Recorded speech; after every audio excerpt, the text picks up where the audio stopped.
Good morning, everyone, and thank you for coming to the operator meeting today. My name is Sienna Madursky, and I'll be your host for today. As a reminder, we will address all questions at the end of the presentations, but you're more than welcome to enter any questions that you have into those chats.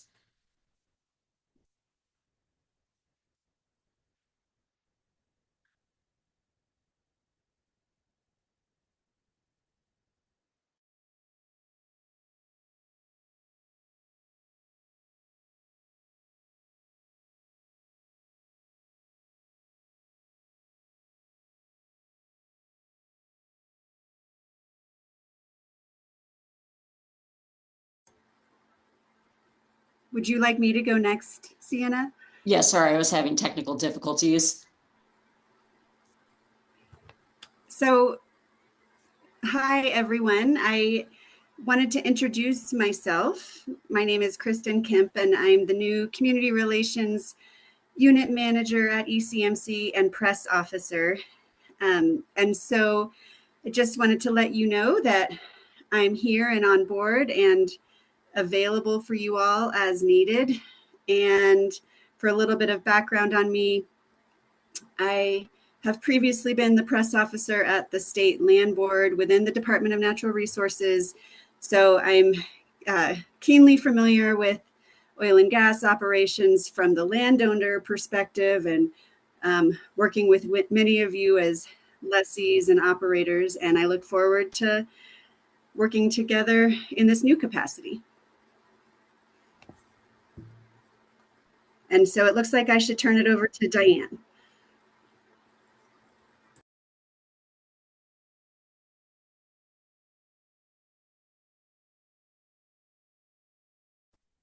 There we go. Can you hear me okay? Oh, great. My name is Diane McCoy. I just have a quick reminder for everyone today that we have the requirement for annual braid and head test. Here we are halfway through October already, so the end of the year is quickly approaching. So I want to make sure all operators remember that they are required to do an annual braid and head test on all wells. And I also wanted to highlight that that also includes out of service wells. So any well that has been designated as out of service, it was listed on your form 6A to be plugged, it still requires an annual braid and head test to be completed and submitted to ECMC. So I want to make sure we get those in. And then as you're kind of auditing your program, you can use the tool in web forms to check to see which wells have had either their test submitted or which wells have not had annual braid and head tests submitted. You can use that kind of compare what you guys have on your own internal database with what we have on ours to make sure we have everything lined out and all the annual brain head tests submitted as required. So there are no surprises coming the end of the year. So that was all I wanted to cover today, was just the reminder to get those brain head tests conducted and submitted. Thanks. All right, next up we have Mike Leonard. Thanks, Sienna. Yeah, and this is just an update to the field inspection process. We last week we changed the field inspection resolution report, the FIRR, as you operators know it, to when it comes in, it's no longer reviewed by staff for a decision. It's what the database says it's approved, but that approval just moves it from your submission into the database and puts it in the file. That approval doesn't mean that the corrective action has been accepted, approved, denied, or anything like that. It just goes straight to the file. And then when field staff deems it's time for that next inspection, they'll review the files, review those FIRRs, and then take them into consideration as they do the next inspection. So if you have a factual review request, and it would have been something that would have accepted in the next inspection, they will note that it was that equipment or whatever the reason for the factual review request was accepted, and that corrective action would be resolved. This is part of we announced this several months ago that we were moving this way. This is part of the whole inspection change process. We're working on a new field inspection form. That is to be determined yet. We're still working with some contractors to get that out. I'd also like to mention that moving forward, as you all may have seen on the website, I won't be the compliance unit manager anymore. I'm moving over to the strategic services group as the quality assurance, quality control manager, and we'll have a new compliance manager in place, hopefully in the next few weeks. But feel free to call me with any of those questions. I'll help you out as much as I can, and obviously be working with that new compliance manager there too. So thank you.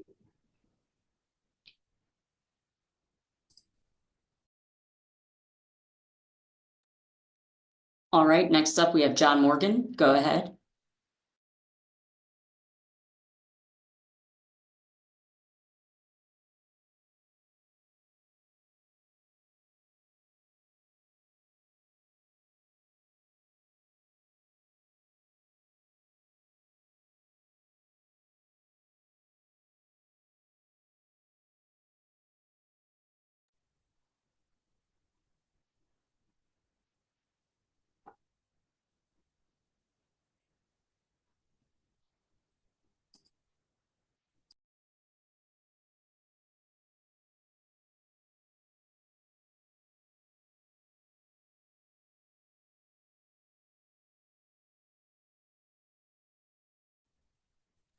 Sienna Johnson, he Can you hear me now? Yeah, there he is. Thanks so much. Sorry about that, everyone. I wasn't able to unmute myself. My name's John Morgan. I'm our lead geothermal scientist here at ECMC. I just wanted to give a quick update on what we've been working on since our rulemaking last July. I'm looking to share my screen. Just give me a second. And could I please be allowed to share my screen?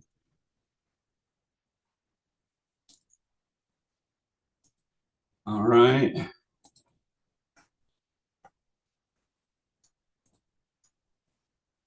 Am I live now? Can you see my screen? Yes. Thanks so much, everyone. Sorry about it. I don't work with Zoom that often. I appreciate your patience. So again, I just wanted to run through what we've been working on since rulemaking in July. Our 1300 series of deep geothermal rules did take effect on September 30th, and they're in place now.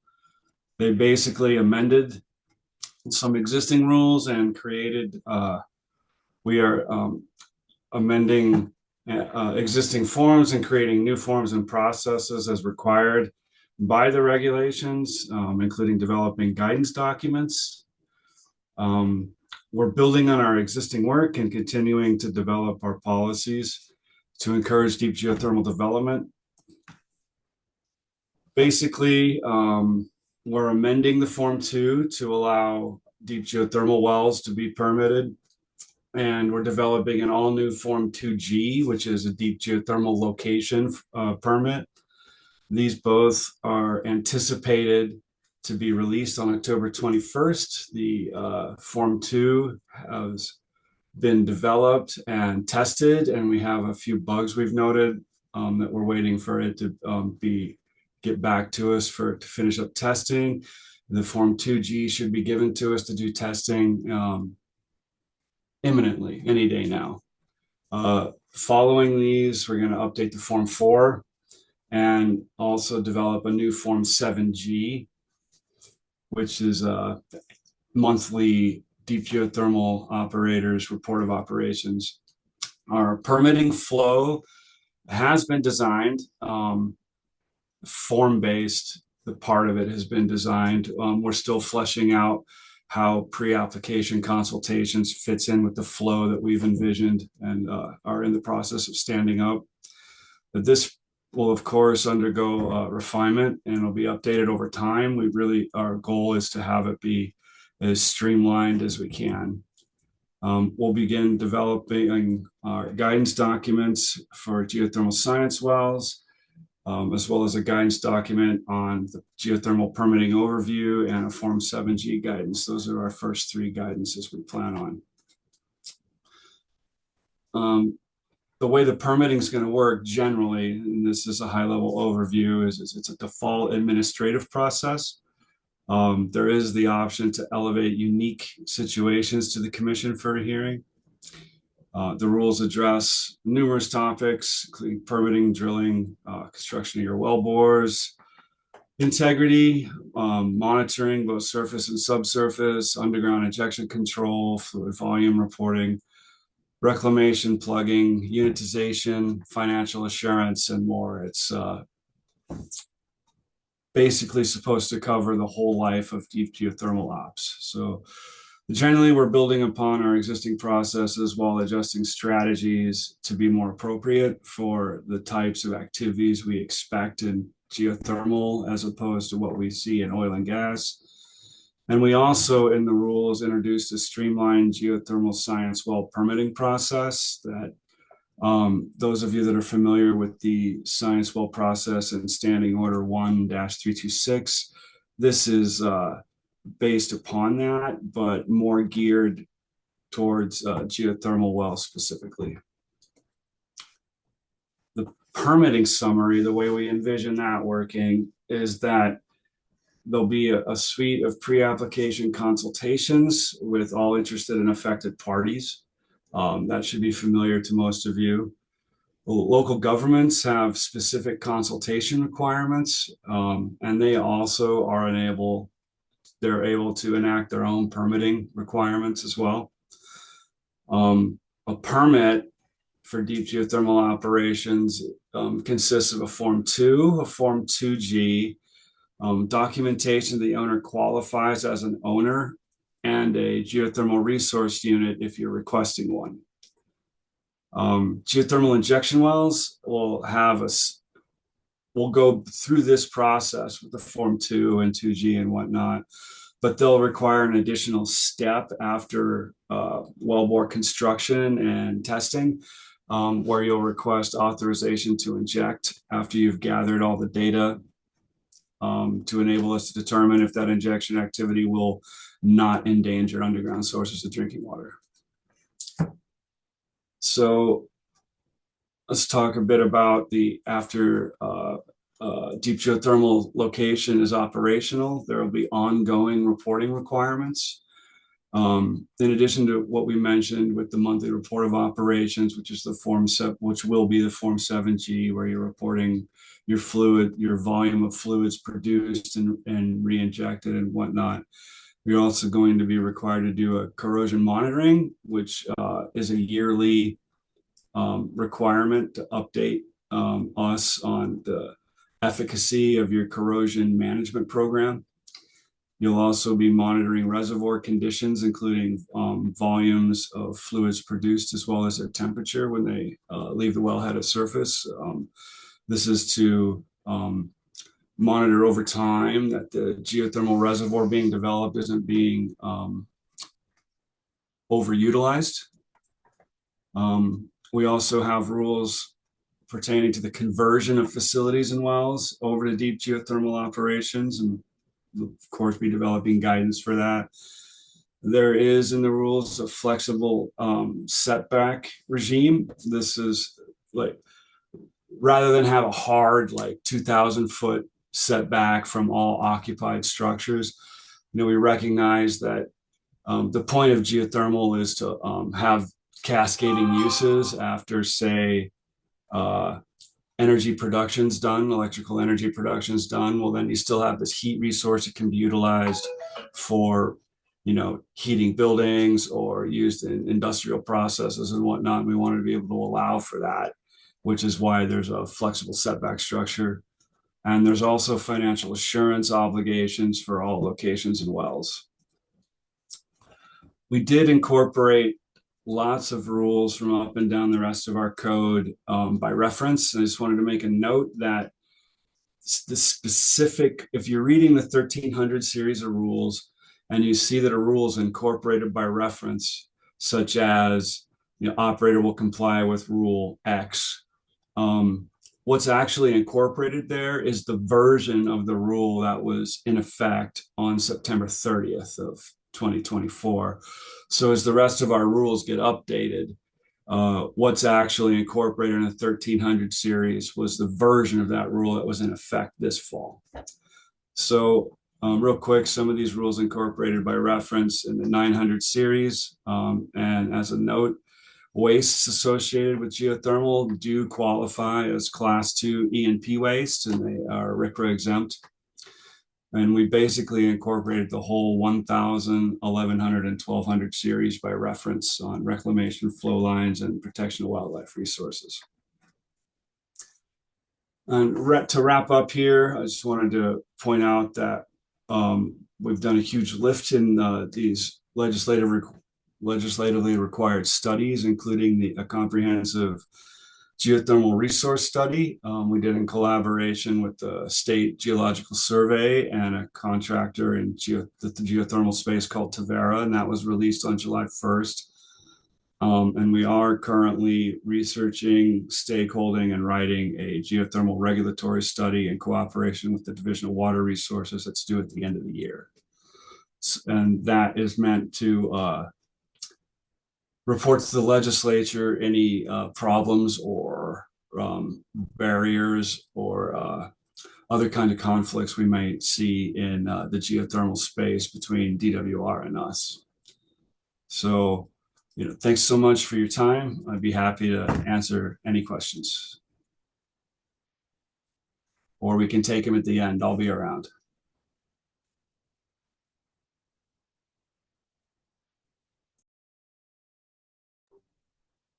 All right, Thank you so much, John.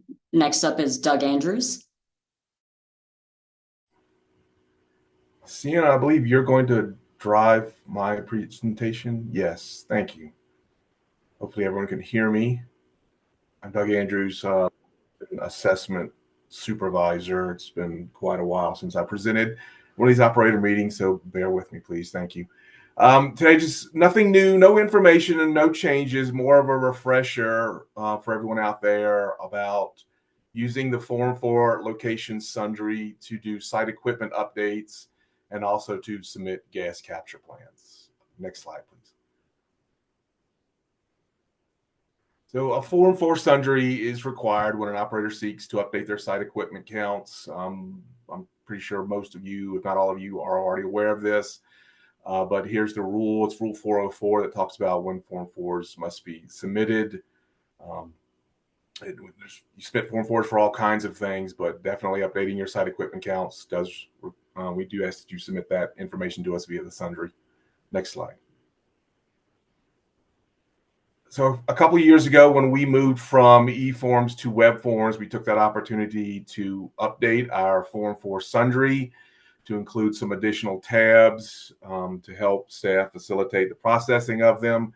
One of those new tabs is called the Oil and Gas Location Updates tab. You can see it's highlighted in yellow here on this slide. That tab is only active if you're submitting a location sundry. If you're submitting a well sundry, that tab will not be active. If you're submitting, I think if you're also submitting an OGTP sundry, that tab will not be active either as well. It's only for location sundries, I believe.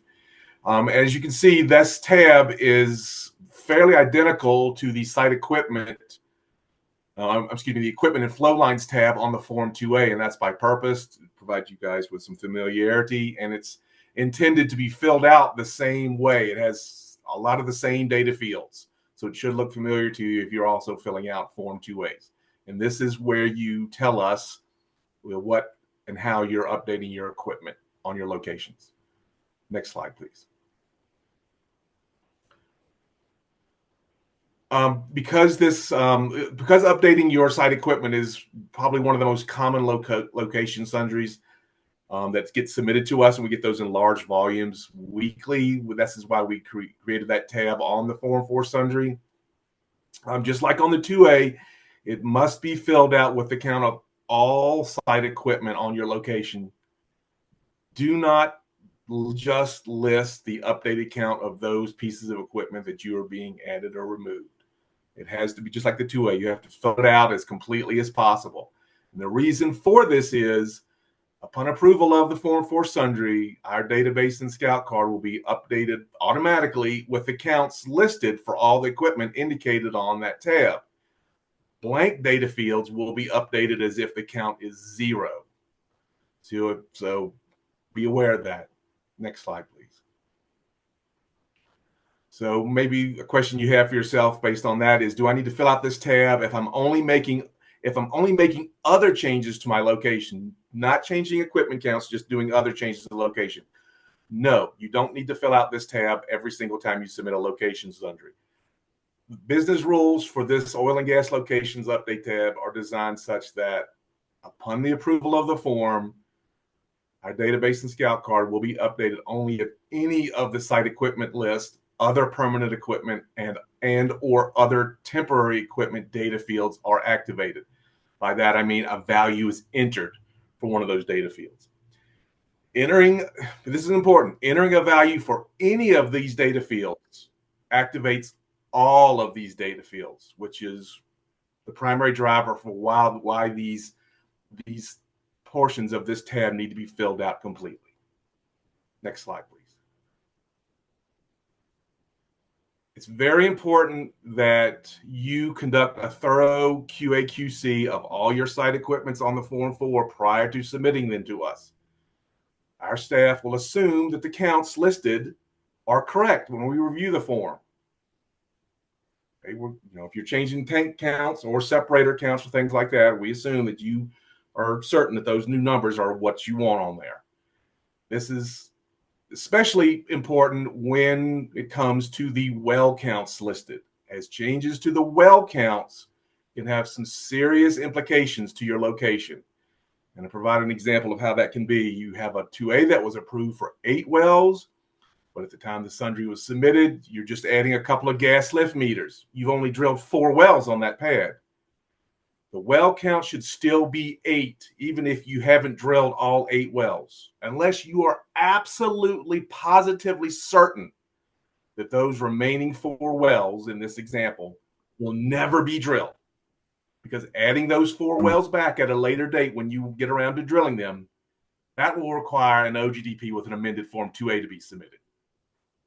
So this is one of those rare situations where your well count doesn't always necessarily need to reflect what's actually out there at the time you submit. If you haven't gotten around to drilling all the wells, be very, very mindful of that, because that can cause a lot of problems for you on your side and us on our side. Next slide.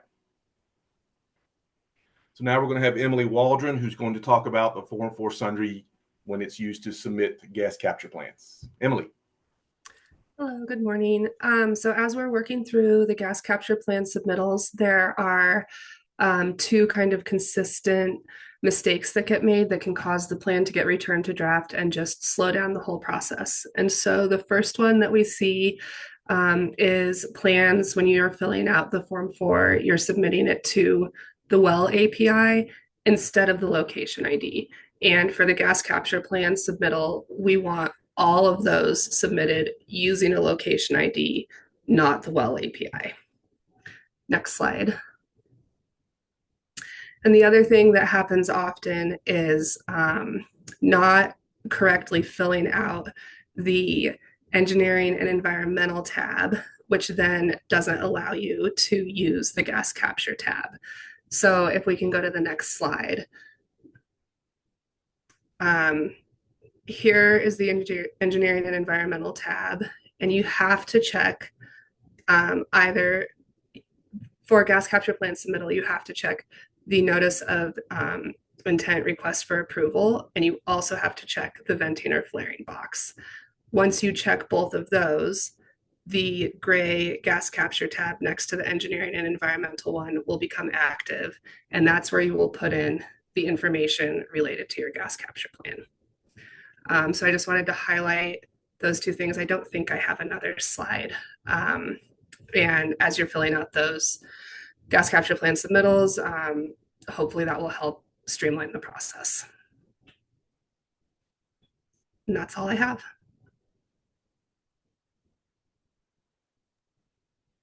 Thank you so much. All right, Chris, you're up next. Okay, good morning, everyone. Sienna, I'm going to share my screen, if that's okay.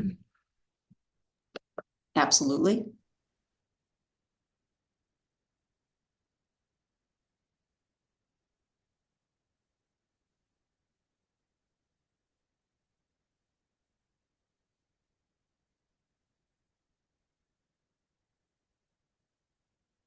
Okay, good morning, everyone. My name is Chris Seisinger. I'm the Information Applied Technology Manager here at ECMC.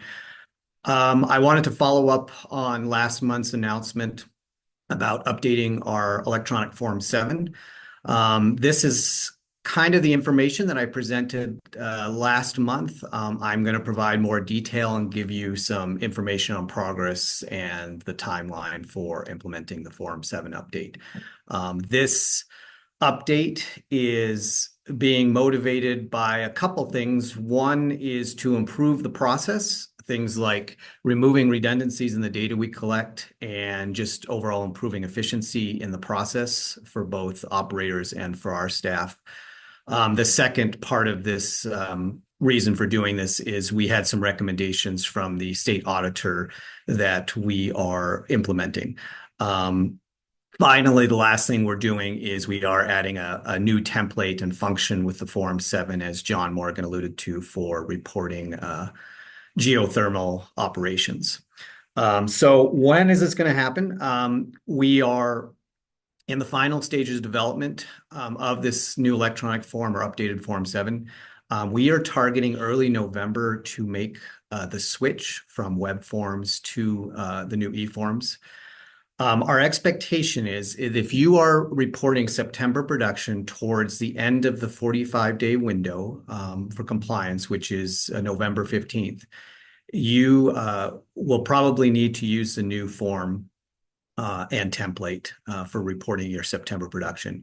If you report before we make the switch, then you can continue to use the web forms version of Form 7.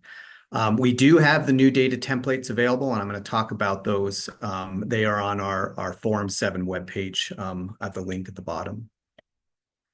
So someone asked at the last item, what exactly is changing? And besides moving to a new electronic form platform where the look and feel of the form will be a little different and hopefully improved, we are specifically making changes to the data templates.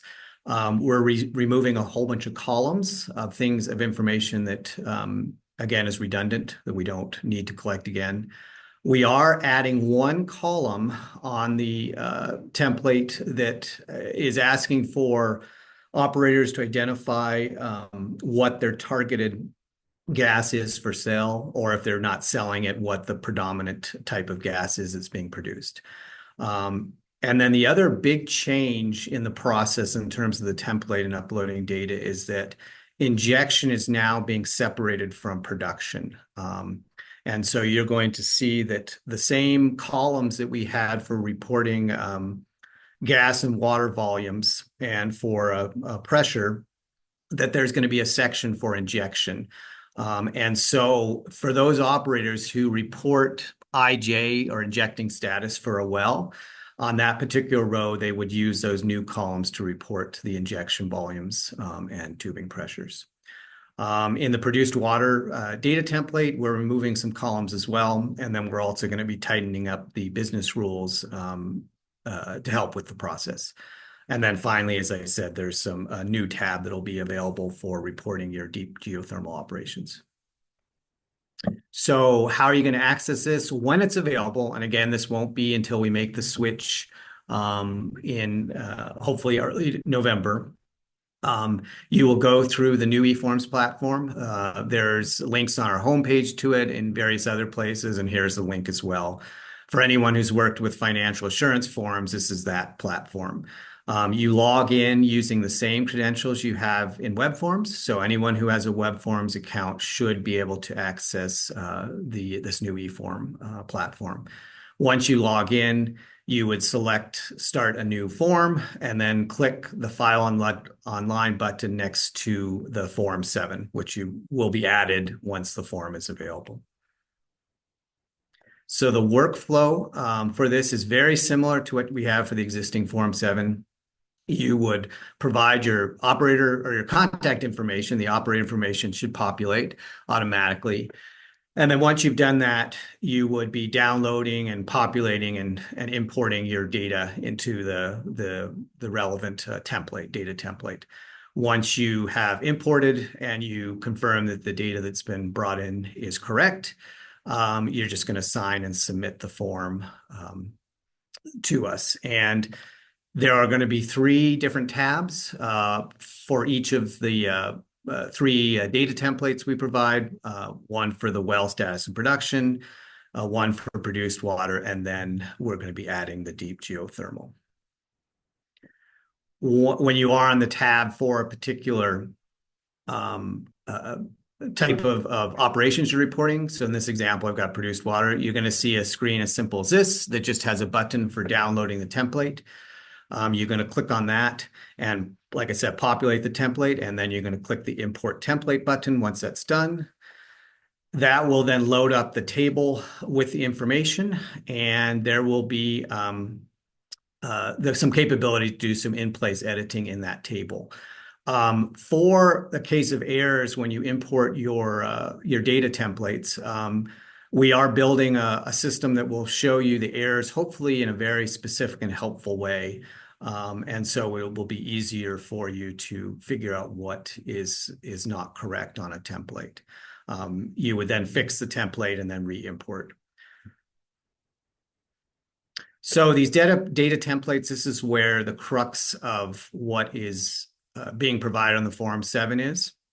And like I said, besides removing columns, in most cases, we've tried to make this much cleaner and more intuitive as to what you're putting into the various columns and fields. There are going to be 2 templates or tabs on every template. One is going to be a blank template, label blank template, and the other will be a tab with example data and instructions. And again, as I've said, these are available right now on our website. The blank data template, it will just have the header file, and then you would be populating all the blank rows underneath. Like with the current Form 7 template, we ask that you leave the header row untouched and that you're not changing any of the data types of the cells in Excel. So that means if you're copying and pasting from other spreadsheets or other sources, you want to just paste values and not formats, data type formats. You shouldn't adjust the format or layout of the blank template tab. And then finally, don't change the order or remove any of the worksheet tabs before you submit. For the examples and instructions, like I said, we're trying to be very precise and more helpful in the information we provide in these. And so we've put some thought into the sample values we put in. And then we have thought through the additional instructions, including links to the guidance documents that might be associated or relevant to it. And then finally, we provide the data type so you know exactly what we're expecting in the particular column. So the last slide here is just about the timeline for implementation. As I've said, this is in the final stages of development. We're targeting for a switch in early November. And again, if once we make the switch, you won't be able to use the web forms version. You will have to use the new version in the new electronic form platform. Once we have tested the Form 7 and we have a final date for switching, we will make an announcement and post that on the website, as well as send an email out to everybody on the operator list. The templates, we encourage you to download them now and look at them to just make sure it's all clear and you can be prepared for submitting once we do make the switch to the new Form 7. For anyone who has an automated process that populates these data templates in currently in web forms, you will need to look at this and start making plans to modify your process to adapt to this new template. And then finally, we will be providing more complete guidance for the Form 7 here in the coming weeks. I've been working with the production staff, Corey and Terry, to ensure that everything is as clear as possible. So that's all I have on that. And if you have any questions or concerns about this new form or process, please reach out to Corey, Terry, or myself. And that's it. Thank you, Sienna.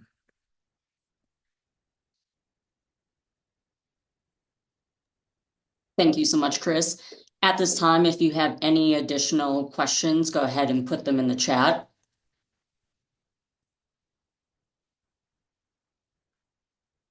So far, the first question I have, will the specifications for the Form 7 electronic submittal be updated prior to November? At this point, no. That's what we provided. This is exactly what we're expecting. And for the person who asked, if you have a more specific question about specifications, please reach out to me and I'll be happy to try to answer that. But those templates are exactly what we're going to be using. Thank you so much. The next question for Helen. Will your presentation be available on the ECMC website? Helen, the answer is yes. If you need it sooner, I can email it to you. And yes, we'll try and have that available today on our website very soon after this meeting. The next question, will there be a line limit on new Form 7? Our expectation at this point is no. And I guess that is a big change and hopefully will help people. So right now our plan is to not have a limit. And we're going to have to do some testing, but as far as I understand, that is one improvement that will be in place, that there will be no line limit.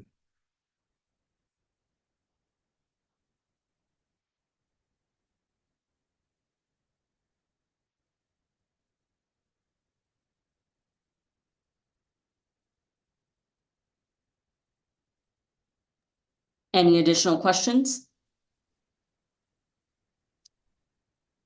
Next question, if a well is determined to be P&A and a Form 6 is submitted, will the MIT still be required with the original deadline?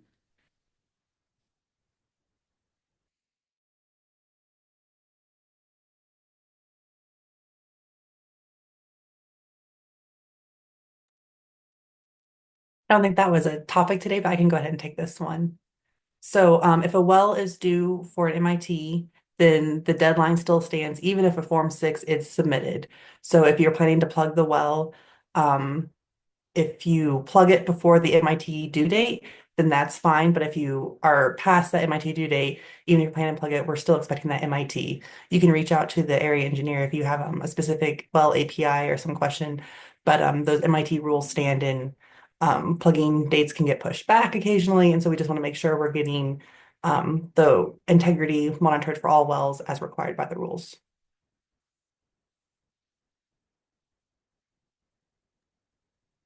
Thank you so much, Diane. Any additional questions?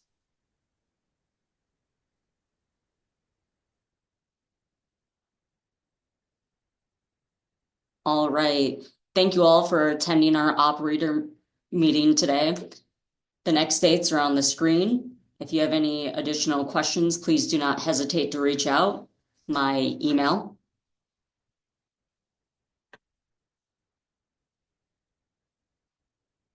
Thank you so much again, and have a great rest of your day.